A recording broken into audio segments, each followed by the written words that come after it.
তরুণ সমাজের মধ্যে যে অনলাইন জুয়া বেটিং এগুলো কঠিন আকার ধারণ করেছে।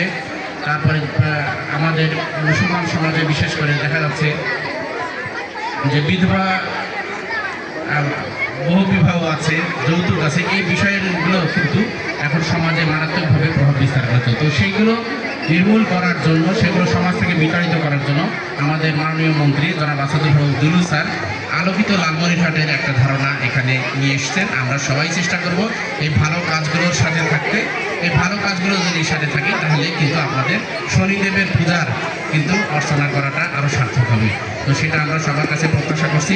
আর আমরা এটার উন্নয়নের জন্য যে কথাগুলো বলা হয়েছে আমাদের জেলা প্রশাসনের পক্ষ থেকে আমরা সর্বোচ্চ চেষ্টা করব। আর এখানে জেলা পরিষদের সম্মানিত প্রশাসক মহোদয় আছে, উনিও খুব ভালো মানুষ, উনি তো ওনার দ্বারাও এখানে অনেক কাজ হবে সেটা আমরা প্রত্যাশা করছি। সর্বোপরি আপনাদের মন্ত্রী মহোদয় আপনাদের সকল কার্যক্রমের সাথেই আছেন। তো আরেকটা বিষয় যে সাম্প্রদায়িক সম্প্রীতি, তো আমি গত নির্বাচনের পর থেকে দেখছি যে বাংলাদেশে কোথাও সাম্প্রদায়িক সম্প্রীতি বিনষ্ট হয়েছে এমন কোনো একটা ঘটনাও নাই। তো এটা আমরা অনেক শান্তির একটা বাংলাদেশের বাতাবরণ তৈরি হয়েছে, এটাকে যেন আমরা অব্যাহত রাখি। আমরা সবাই চাই যে আমরা পাশাপাশি থেকে একে অপরের সহযোগিতায় আমাদের নিজ নিজ ধর্ম পালন করব, তাতে যেন আমরা একে অপরকে সহযোগিতা করতে পারি। আপনারা সবাই আমাদেরকে এখানে থেকে সম্মানিত করেছেন, আপনাদের সবাইকে আন্তরিক ধন্যবাদ জানাচ্ছি। আশা করি আমরা পারস্পরিক সহযোগিতার মাধ্যমে সুন্দর একটি লালমনিরহাট তৈরি করতে পারবো। আপনাদের সবাইকে আন্তরিক ধন্যবাদ।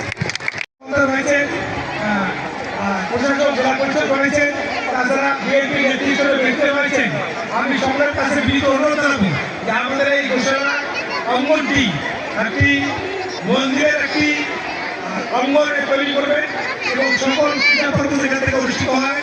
আমি আপনাদের কাছে এই সহযোগিতা প্রার্থনা করতেছি। একই সঙ্গে আমি আপনাদেরকে জানাতে চাই, ইতিমধ্যেই আমাদের মাননীয় মন্ত্রী মহোদয় অধ্যক্ষ হাবিব দুলু মহোদয় ইতিমধ্যে উনি একটি পরিকল্পনা নিয়েছেন যে আমাদের সীমানা পাস করে দেবে। আমরা ইতিমধ্যে উনি প্ল্যান এস্টিমেট করতে বলেছেন, 69 লক্ষ টাকার একটা প্ল্যান এস্টিমেট আমরা দাখিল করেছি। উনি আশ্বস্ত করেছেন আমাদেরকে অধ্যক্ষ মন্দির অঙ্গনটি এই বাউন্ডারি ওয়ালে ঘেরে নেবেন। এবং একই সঙ্গে আমাদের এখানে একটি পুকুর রয়েছে, যে পুকুরটিতে আমরা সকল এই দুর্গা পূজার যে পূজাগুলো বিসর্জন হয় এখানে বিসর্জন হতো, এখন যেটা বন্ধ আছে সেটা উনি বিসর্জন এবং পুজো করে দেওয়ার জন্য সম্মতি জ্ঞাপন করেছেন। আমি এক্ষেত্রেও বলবো স্যার আপনাকে একটু সহযোগিতা করতে হবে, আপনি যতটুকু পারেন এবং ওই সঙ্গে আমি প্রশাসক পরিষদ মহোদয়কে অনুরোধ জানাবো যে আপনারা এই অঙ্গনটাকে সুন্দর করে সাজালে পরে আপনারা আমাদের এই হিন্দু জনগোষ্ঠীর কৃতজ্ঞতা প্রকাশ রাখবেন।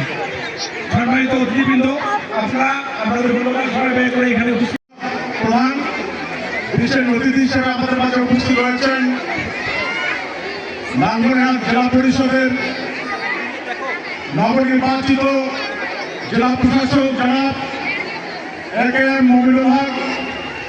বিশেষ অতিথি হিসাবে আমাদের মাঝে উপস্থিত রয়েছেন লালমনিরহাট জেলা বিএনপির সাংগঠনিক সম্পাদক, লালমনিরহাট পৌর বিএনপির সংগ্রামী সভাপতি জনাব মোহাম্মদ আফজাল হোসেন।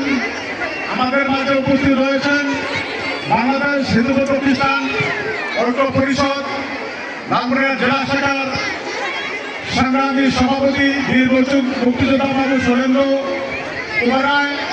আমাদের মাঝে উপস্থিত রয়েছেন লালমনিরহাট পূজা উদযাপন পরিষদ লালমনিরহাট জেলা শাখার সম্মানিত সভাপতি, গৌরীশঙ্কর গোঠা সোসাইটির সম্মানিত সভাপতি বাবু হীরালাল রায়।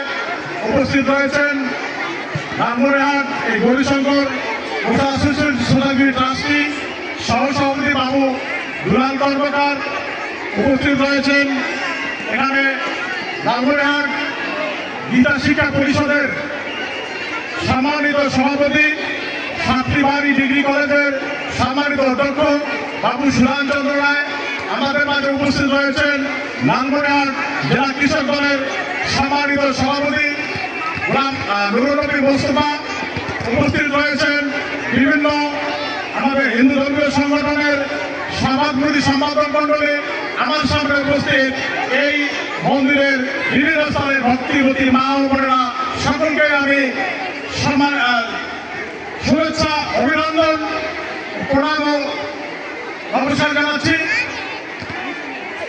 তো আপনারা সবাই জানেন এই গৌরীশঙ্কর গোসাল সোসাইটিতে প্রত্যেক শনিবার এই শ্রী শ্রী শনিদেব মহাদেবের পূজা এখানে উপস্থিত রয়েছেন এই অনুষ্ঠানটাতে আমাদের এই অঞ্চলের গণমানুষের নেতা, আমাদের প্রাণপ্রিয় নেতা, গণতান্ত্রিক বাংলাদেশ সরকারের খাদ্য দুর্যোগ ব্যবস্থাপনা মন্ত্রণালয়ের মাননীয় মন্ত্রী মহোদয় উনি থাকার কথা ছিলেন, কিন্তু আপনারা সবাই জানেন উনি শারীরিকভাবে অসুস্থ হওয়ার কারণেই উনি এখন ঢাকায় আছেন এবং এখন অবশ্য উনি ভালো আছেন।